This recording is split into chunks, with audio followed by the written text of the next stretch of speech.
If you are wondering if we have bypass charging available on POCO X8 Pro, then the answer seems to be unfortunately no. It seems that there is no dedicated bypass charging option.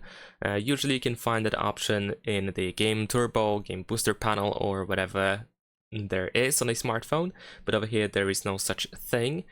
And sometimes you can find the option in the battery settings. So if we go to settings on your phone, then over here we should be able to go to battery, and then usually over here you can find an option that allows you to activate bypass charging.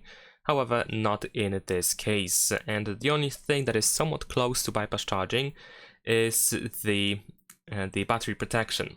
So of course, if you enable this option, you can charge the battery up to 80% only, and the phone will not be able to charge more than 80%. So of course you can try to use that with your external charger or external battery actually.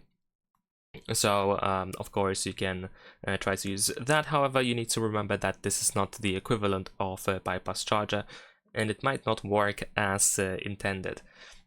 So also we can check, of course, settings. We can search for bypass or something like that, but as you can see, nothing shows up. Sometimes it is called like PD charging or something, but if we try to find something like that, then unfortunately nothing shows up that would be related to bypass charging, unfortunately. So that's pretty much it. Leave a like and subscribe.